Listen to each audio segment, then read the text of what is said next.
¿Qué tal? ¿Cómo están, familia? Qué bueno poder compartir con ustedes una vez más en el Centro de Estudios Ministeriales. Hoy nuestra clase número 9. Siempre estamos en el módulo de la Biblia. Nuestro ciclo es el panorama bíblico del Antiguo Testamento. Y esta clase pues corresponde al tema el regreso del exilio. El objetivo de la clase es, son varios, ¿verdad? Pero vamos a tratar de resumirlo. Pero necesito que usted pueda conocerlos conmigo, ¿verdad? Entender el contexto histórico del regreso del pueblo judío del exilio babilónico, identificar el papel de Esdras, Nehemías y Esther en la restauración del pueblo y la preservación de la identidad judía. También hay que reflexionar sobre la obediencia, renovación espiritual, liderazgo valiente y propósito, así como pues conectar la historia del regreso del exilio con el cumplimiento del plan redentor de Dios para nuestras vidas. En el contexto general vamos a pensar por qué fueron exiliados. Vamos a recordar por qué razón pues Israel y Judá desobedecieron repetidamente los mandamientos de Dios a través de idolatría, injusticia, pecado continuo.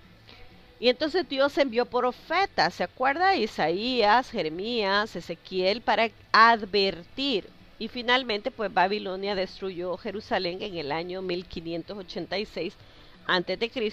Y esto lo podemos ver en segundo libro de Reyes, verso 9 del capítulo 25 dice: y quemaron la casa de Jehová y rompieron el muro de Jerusalén y consumieron a fuego todos sus palacios. Ahora, ¿qué pasó durante el exilio? Muchos judíos vivieron 70 años en Babilonia, tal y como lo profetizó Jeremías en Jeremías 25:11.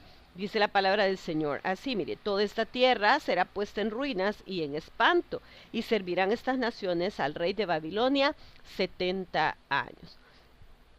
Pues Daniel, Ezequiel y otros sirvieron como líderes y profetas en el exilio, y Dios preservó un remanente, ¿se acuerda? A través de Daniel, desde el capítulo 1 al capítulo 6, es importante que usted pueda leer el libro de Daniel para que podamos comprender juntos el contexto. Ahora, ¿cómo regresaron? En el año 539 a.C., pues Babilonia fue conquistada por Persia, el rey Ciro, y Dios pues mueve el corazón de Ciro para permitir el regreso de su pueblo. Y vamos a ir a Esdras 1 para poder visualizar qué está hablando ahí la palabra. En el primer año de Ciro, rey de Persia, para que se cumpliese la palabra de Jehová por boca de Jeremías, despertó Jehová el espíritu de Ciro, rey de Persia, el cual hizo pregonar de palabra y también por escrito por todo su reino, diciendo: así ha dicho Ciro, rey de Persia: Jehová, el Dios de los cielos, me ha dado todos los reinos de la tierra y me ha mandado que le edifique casa en Jerusalén, que está en Judá.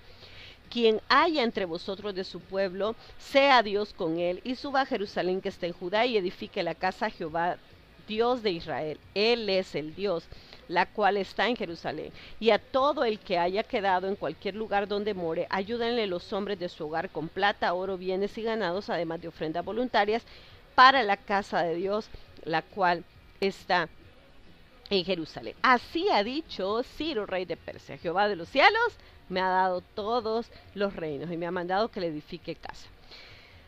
La verdad clave aquí es que Dios es soberano, e incluso sobre reyes paganos pues su soberanía prevalece.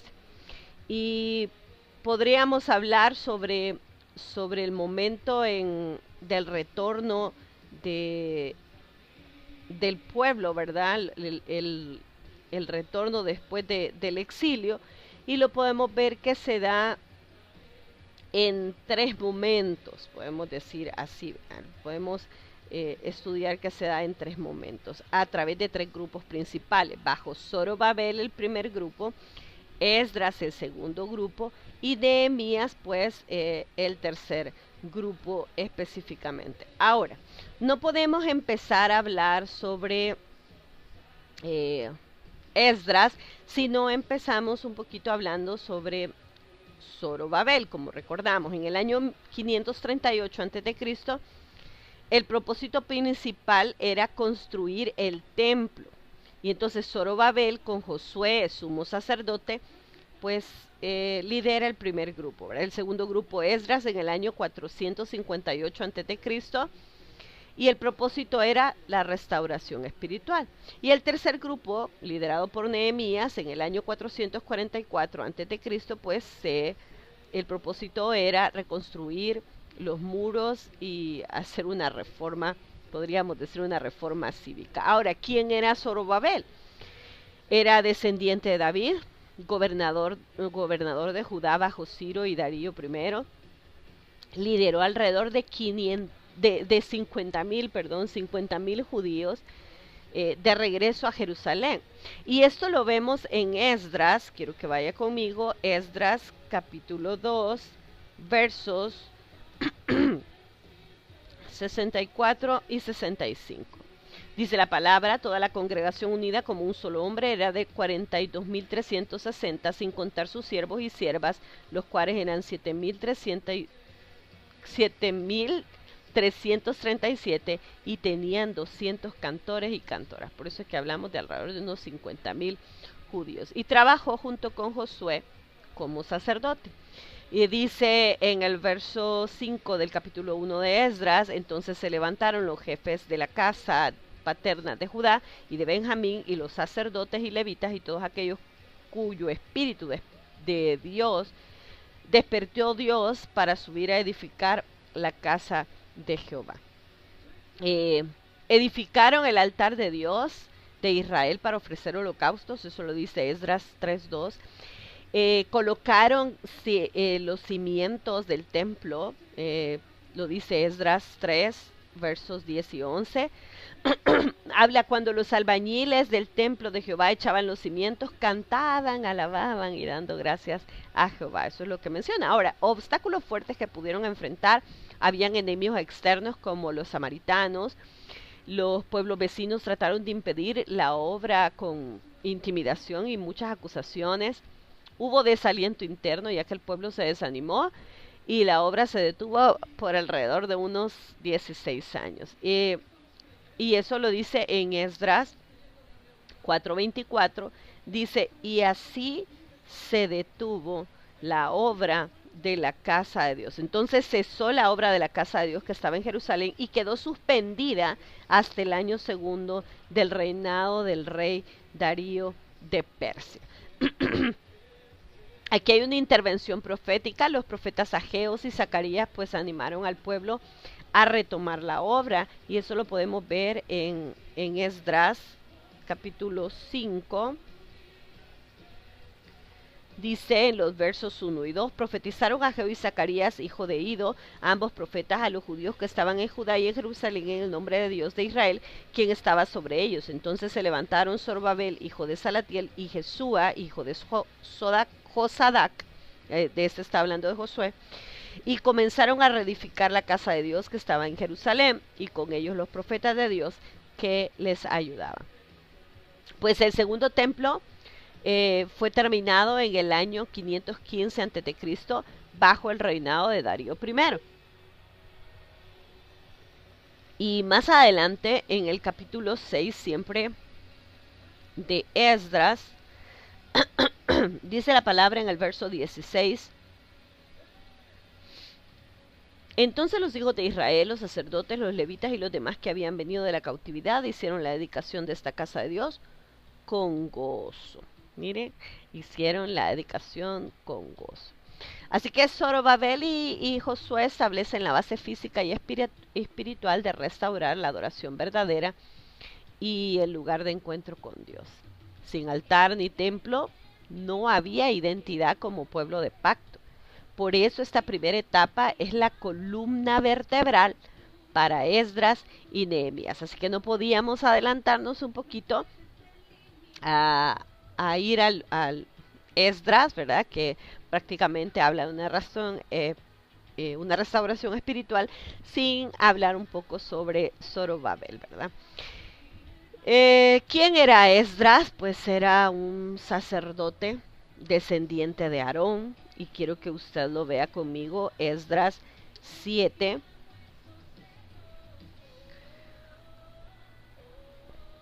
Versos del 1 al 5, pasaje estas cosas en el reinado de Artajerjes, rey de Persia, Esdras, hijo de Seraías, hijo de Azarías, hijo de Hilcías, hijo de Salum, hijo de Sadoc, hijo de Aitob, hijo de Amarías, hijo de Azarías, hijo de Merayot, hijo de Seraías, hijo de Uzi, hijo de Buki, hijo de Abisúa, hijo de Finés, hijo de Eleazar, hijo de Aarón, primer sacerdote, es de Esdras, subió de Babilonia. Era escriba diligente en la ley de Moisés, que Jehová Dios de Israel había dado, y le concedió el rey todo lo que pidió, porque la mano de Jehová, su Dios, estaba sobre Esdras.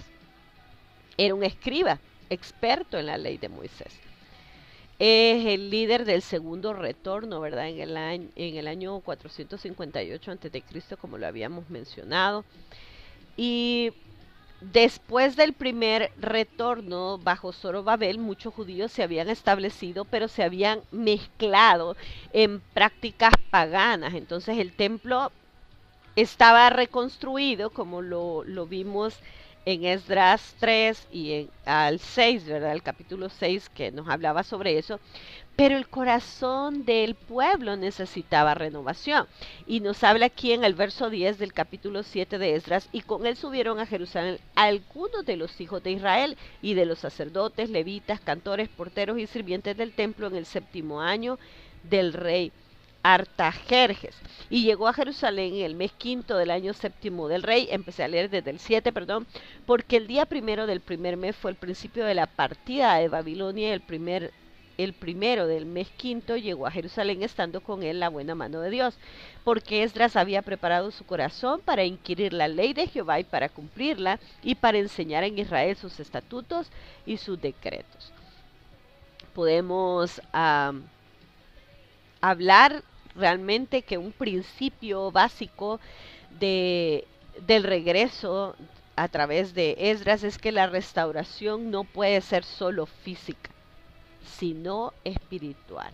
Usted puede tener muchas cosas que físicamente hace, usted puede asistir a muchas reuniones donde aprende de la palabra, usted puede participar enseñando también muchas cosas de la palabra, usted puede participar de algún grupo especial donde ayuda a los necesitados. Usted puede hacer muchas cosas, puede compartir de los bienes que usted tiene, pero la restauración no es solo con lo que usted pueda hacer. Usted debe mostrar, debe dar muestras de esa restauración espiritual, no solo por lo que hace físicamente, sino hay que volver a la palabra. Y hay que buscar la pureza y la santidad que dice la palabra, sin la cual pues nadie verá al Señor. Ahora vamos a hablar un poquito sobre Nehemías.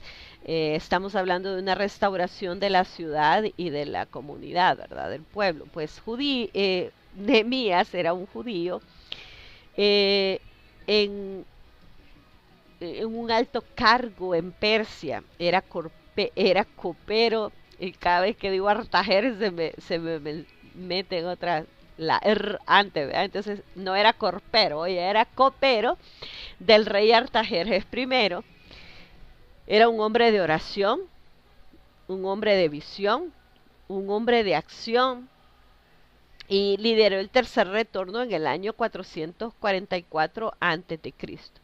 Ahora, si hablamos un poquito del contexto de Nehemías, pues 90 años después del primer retorno, Jerusalén todavía estaba vulnerable, y las murallas destruidas representaban esa inseguridad física y la humillación espiritual. Entonces nos vamos a ir ahora a lo que la palabra nos enseña en Nehemías.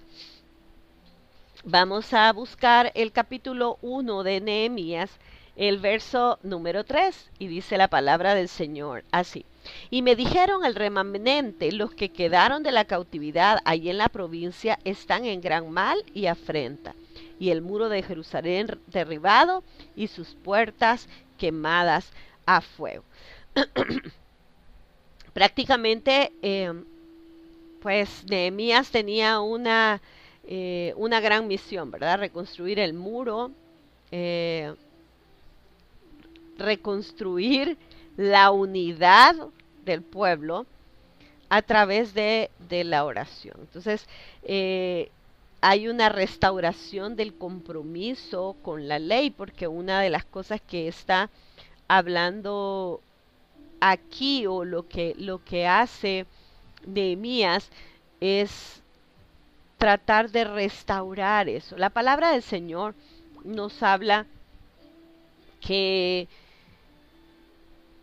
cuáles fueron los obstáculos prácticamente que pudieron enfrentar cada uno de estos hombres que ayudó al pueblo a llegar al exilio. Ahora, vamos a ver eso un poquito más adelante, pero este es como el contexto de cada uno de los grupos del exilio. Ahora vamos a hablar un poco sobre Esther. Esther, aquí se habla de una protección del pueblo en el exilio. ¿Quién era Esther? Bueno, era huérfana, judía, criada por su primo Mardoqueo, reina de Persia, esposa de Asuero, Jerjes I. Vivió entre la primera y la segunda ola del retorno. Y hablando del contexto, pues muchos judíos no regresaron a Jerusalén. Y el decreto de Amán, el consejero del rey, se recuerda en el libro de Esther, busca exterminar a todos los judíos por enemistad con Mardoqueo. Y eso lo podemos ver en Esther. Vamos rápidamente a Esther 3. Dice la palabra del Señor. Permítame, Esther. Se me perdió de nuevo. Esther.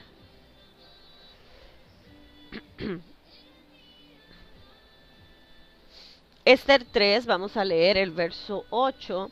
Dice la palabra del Señor, y dijo Amán al rey Asuero: hay un pueblo esparcido y distribuido entre los pueblos en todas las provincias de tu reino, y sus leyes son diferentes de las de todo pueblo, y no guardan las leyes del rey, y al rey nada le beneficia dejarlo vivir. Si le place al rey, verso 9, decrete que sean destruidos, y yo pesaré 10,000 talentos de plata a los que manejan la hacienda, para que sean traídos a los tesoreros del rey.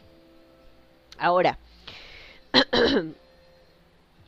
el rey no es que quiso hacer una maldad, ¿verdad? Sino que simple y sencillamente él se quita el anillo, se lo da para que él pueda hacer el decreto, porque Amán era un hombre de confianza del rey, ¿verdad? Era su hombre, su consejero, ¿verdad? Entonces, realmente no iba a dudar de la palabra de Amán. Sin embargo, cuando nosotros leemos en las Sagradas Escrituras, nos damos cuenta de la historia. Ahí vemos cómo Dios se mueve de una manera extraordinaria. La valentía de Esther surge ahí, ¿verdad? El ayuno y la dependencia de Dios, que es enseñada al pueblo aún a través de esa mujer, ¿verdad? Y de esa buena enseñanza de Mardoqueo. El principio aquí que nosotros podemos ver es que Dios es soberano y que usa personas valientes para cumplir su propósito aún en circunstancias adversas. Y si pensamos no mencionamos el principio de Nehemías, la restauración pues requiere liderazgo piadoso, ¿verdad? Es importante que nosotros podamos tener esa entrega y dedicación y poder volver a la palabra. Así que hay que tener en cuenta cada uno de estos principios que nos ayudan a poder tener una línea para poder actuar como hijos de Dios. Ahora, la enseñanza central es que Dios cumple sus promesas, ¿verdad? Aunque pasen años. Necesitamos líderes que restauren la palabra y la adoración genuina. Debemos confesar, debemos apartarnos del pecado. Cada creyente tiene un propósito clave en el plan de Dios, así como Esther, ¿verdad? La unidad, la obediencia hacen posible la restauración. Ahora, ¿qué obstáculos podemos pensar que quizás enfrentó Esdras, ¿verdad? Un obstáculo moral, matrimonios con mujeres paganas que introducían idolatría, y esto lo podemos ver directamente en Esdras capítulo 9. Dice la palabra del Señor, versos 1 y 2, acabadas estas cosas, los príncipes vinieron a mí diciendo, el pueblo de Israel y los sacerdotes y levitas no se han separado de los pueblos de las tierras, de los cananeos, heteos, fereceos, jebuseos, amonitas, moabitas, egipcios y amorreos, y hacen conforme a sus abominaciones. Realmente, y todavía menciona el verso 2, mire, porque han tomado de las hijas de ellos para sí y para sus hijos, y el linaje santo ha sido mezclado con los pueblos de las tierras, y la mano de los príncipes y de los gobernadores ha sido la primera en cometer este pecado. Matrimonios con mujeres paganas y ellas introducían la idolatría. Ahora, otro obstáculo fue esa resistencia interna. Algunos líderes no querían separarse, pues obviamente de sus esposas extranjeras, ¿verdad? Había un desánimo espiritual. El pueblo se había acomodado.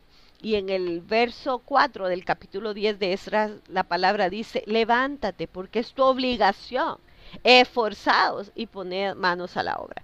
Así que puede llegar el desánimo a nuestras vidas, pero la palabra del Señor te dice a ti y me dice a mí, levántate porque esta es tu obligación, esfuérzate y pon manos a la obra. Había falta de conocimiento de la ley. Realmente la misma palabra dice que el pueblo perece por falta de conocimiento, así que es importante que usted y yo podamos crecer en la palabra de Dios. Enfrenta el desánimo y el pecado colectivo, ¿verdad? Matrimonios mixtos con pueblos idólatras, y eso todavía, pues, en nuestro contexto social también lo vemos, porque no solo basta con que la persona con la que usted tenga en mira para casarse o la tenga en la mira para casarse, vaya a la misma iglesia, porque hay muchas personas que van a la misma iglesia, pero son yugo desigual. Así que necesitamos estar creciendo y en la búsqueda de la palabra de la misma manera. Si hay alguna observación, alguna pregunta, pues igual háganoslo saber, tal vez lo podemos contestar este día y si no, pues será en la siguiente clase. ¿Qué obstáculos enfrentó Nehemías? Bueno, regresando un poco a Esdras, porque el resultado, hay que hablar de resultado, ¿verdad? Esdras condujo al pueblo a confesar su pecado y a hacer un pacto de pureza. También reavivó el estudio y la obediencia de la ley y restauró pues esa identidad espiritual del pueblo. Hoy sí vamos a pasar a qué obstáculos se enfrentó Nehemías. Hubo oposición externa, burlas, amenazas y conspiraciones de enemigos como Sanballat, Tobías y Gesem. Hubo una oposición interna, desánimo, miedo, divisiones y explotación entre los mismos judíos, y también se enfrentó a la pobreza y dificultad para poder sostener la obra. En Nehemías 4 nos habla específicamente de los enemigos externos. Miren, Nehemías 4, versos del 1 al 3 nos dice la palabra, cuando oyó Sanballat que nosotros edificábamos el muro, se enojó y se enfureció en gran manera e hizo escarnio de los judíos y habló delante de sus hermanos y del ejército de Samaria y dijo, ¿qué hacen estos débiles judíos? ¿Se les permitirá volver a ofrecer sus sacrificios? ¿Acabarán en un día? ¿Resucitarán de los montones del polvo las piedras que fueron quemadas? Y estaba junto a él Tobías Amonita, el cual dijo, lo que ellos edifican del muro de piedra, si subiere una zorra, lo derribará. Y eso es lo que se enfrentaba. Vamos un poquito más adelante y en Nehemías 6 nos habla de esos ataques de intimidación, de los planes de asesinato, de las calumnias. Mire que dice, verso del 1 al 9 de Nehemías 6. Cuando oyeron Sanballat y Tobías Gesem, el árabe y los demás de nuestros enemigos que yo había edificado muro y no quedaba en él portillo, aunque hasta aquel tiempo no había puesto las hojas en las puertas, Sanballat y Gesem me enviaron a decirme, ve y reunámonos en alguna de las aldeas en el campo de Ono, mas ellos habían pensado hacerme mal y les envié mensajeros diciendo, yo hago una gran obra y no puedo ir porque cesaría la obra dejándola yo para ir a vosotros. Y enviaron a mí con el mismo asunto hasta 4 veces y le respondí de la misma manera. Entonces Sanballat envió a mí su criado para decir lo mismo por 5ª vez con una carta abierta en su mano en la cual estaba escrito, se ha oído entre las naciones y Gasmu le dice que tú y los judíos pensáis rebelaros y que por eso edificáis tú el muro con la mira según estas palabras de ser tú su rey. Y comienza a decir un poquito más, ¿verdad? Porque habla que has puesto profetas que proclamen acerca de ti en Jerusalén, diciendo, hay rey en Judá, y ahora serán oídas las palabras del rey. Tales palabras, ven por tanto y consultemos juntos. Entonces dice, yo envié a decirle, no hay tal cosa como dices, sino que de tu corazón lo inventas, porque todos ellos nos amedrentaban diciendo, se debilitarán las manos de ellos en la obra y no será terminada. Ahora pues, oh Dios, fortalece tú mis manos. Vine luego a casa de Semaías, hijo de Laía, hijo de Meetabel, porque él estaba encerrado, el cual me dijo, reunámonos en la casa de Dios dentro del templo y cerremos las puertas del templo porque viene para matarte. Y sí, esta noche vendrá a matarte. Entonces dije, un hombre como yo ha de huir, y quién que fuera como yo entraría al templo para salvarse la vida. No entraré.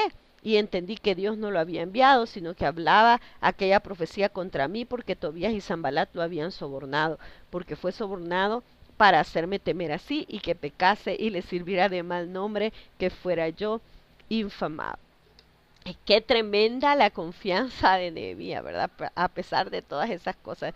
Yo creo que hubiésemos corrido al templo, pero pues él estaba en esa relación cercana con el Señor, ¿verdad? Entonces, nada de lo que pase y lo que acontezca alrededor de su vida ni en su vida pueda detener la obra que Dios tiene que hacer a través de su vida y de mi vida. ¿Qué resultado le trajo a Nehemías? Bueno, reconstruyó el muro en 52 días. Y esto evidenció realmente la unidad del pueblo. Mira el verso 15 que dice, fue terminado pues el muro el 25 del mes de Elul en 52 días. Hubo una reforma social, se perdonaron deudas, terminó la explotación de los pobres y hay un compromiso, fíjese ya en Nehemías 8, nos describe la restauración del compromiso con la ley junto con Esdras, ¿verdad? Y ahí usted le invito para que usted pueda leerlo, que dice que se juntó todo el pueblo como un solo hombre en la plaza, está delante de la puerta de las aguas, y le dijeron a Esdras el escriba que trajese el libro de la ley de Moisés, la cual había dado a Israel, y entonces comenzaron a decir la palabra, ¿verdad? La palabra tiene un poder maravilloso de hacer cosas sorprendentes. Ahora, ¿qué obstáculos enfrentó Esther? Una ley irrevocable, ¿verdad? Un complot para exterminar a todos los judíos por la traición y odio de Amán hacia Mardoqueo. Y esa ley no podía revocarse porque ya estaba sellada con el anillo del rey. Entonces, lo único que pudo hacer el rey fue dar la libertad a que el pueblo pudiese defenderse, ¿verdad? Ante cualquier persecución. Y usted lo puede leer en el libro de Esdras. Ningún decreto persa podía ser anulado, eso era parte del compromiso o de lo serio de las leyes. El riesgo de muerte, pues presentarse ante el rey sin ser llamada también era peligroso, ¿verdad? Y ella podía morir, no importa que fuera la esposa, tenía que ser llamada por él para poder ser recibida. Sin embargo, en el Esther 4:16 dice, yo voy a ir a ver al rey, y si perezco, ay, qué cosa tremenda, que perezca. Tiempos ocultos, ¿verdad? Dios no se menciona en el libro, pero actúa soberanamente detrás de todo. Es el único libro en las Sagradas Escrituras donde la palabra Dios no está, ¿verdad? No se menciona a Dios. Sin embargo, podemos hablar de ese tiempo que se le llama oscurantismo, ¿verdad? O el tiempo del silencio, de la época del silencio, donde no se hablaba de Dios, pero en esa parte podemos hablar o podemos darnos cuenta que en medio del silencio Dios está obrando, porque Él actuó de una manera sobrenatural en absolutamente todo. Esa identidad judía oculta en un ambiente sutil, ¿verdad? Es algo bien complicado en relación a Esther. Dios tenía planificado absolutamente todo. Esther arriesgó su vida, expuso a Amán, salvó a su pueblo, y la victoria dio lugar a la fiesta de Purim, la fiesta de Purim, que es recordada hasta, hasta el día de hoy. Ahora hay algunos principios claves para la iglesia y la vida personal, ¿verdad? La lección principal que nos deja Esdras es la restauración de la comunión con Dios y regresar a su palabra. Nehemías nos deja como lección principal el liderar con visión, con oración y con acción en medio de cualquier oposición. Y Esther pues nos deja la enseñanza de ser valiente, ser fiel para cumplir un propósito en medio de cualquier circunstancia adversa. Dios siempre preserva su plan redentor, incluso cuando todo parece perdido. La fidelidad individual impacta generaciones, la fidelidad de una persona. Usted puede decir, yo solo soy uno, mi familia no quiere nada con el Señor, yo solo soy uno, nadie avanza. Pues la fidelidad individual es la que impacta generaciones, y vemos cómo a través de un solo hombre naciones son restauradas. Cada creyente tiene un lugar estratégico, ¿verdad? En el plan de Dios. Eso es algo maravilloso. Y cuando vemos la palabra del Señor, como nos dice en Esther 4:14, porque si callas absolutamente en este tiempo, respiro y liberación vendrá de alguna otra parte para los judíos, mas tú y la casa de tu padre pereceréis. Y quién sabe si para esta hora has llegado al reino. Hemos escuchado muchas veces y hasta hemos llorado con un canto: para esta hora he llegado, para esta hora nací, y a veces no disponemos a cumplir el propósito de Dios en nuestra vida. Así que recuerde, usted ha sido creado perfectamente, Dios lo hizo bien y nos hizo bien en gran manera y nos ha creado con propósitos específicos. Así que usted está para esta hora. Dice Isaías 26:4, confiad en Jehová perpetuamente, porque en Jehová el Señor está la fortaleza de los siglos. Así que es muy importante que nosotros podamos tener en mente todo esto, que podamos identificar cómo van cumpliéndose las profecías, ¿verdad? De Jeremías, de Ageo, al conectar también, si estudiamos un poco más la palabra, conectando la genealogía mesiánica, vemos que Zorobabel aparece también allá en Mateo 1:12 como antepasado de Jesús. Entonces, no vamos a ir profundizando realmente. Todo está en un plan perfecto del Señor, y siempre va a haber oposición, y aunque hay oposición, Dios siempre usa hombres y mujeres valientes para restaurar su obra, para guardar su promesa. Confiemos en esa palabra dicha a Zorobabel, ¿verdad? Para motivar la reconstrucción, que está en Zacarías 4:6, no con ejército ni con fuerza, sino con mi espíritu, ha dicho Jehová de los ejércitos. Qué cosa más maravillosa el poder aprender siempre de la palabra del Señor. Entonces, nos quedamos hasta acá. La próxima semana pues vamos a avanzar siempre en el aprendizaje de la palabra. Un fuerte abrazo, espero que haya sido de bendición, y nos vemos en la iglesia a las 10:30 de la mañana. Que el Señor le bendiga.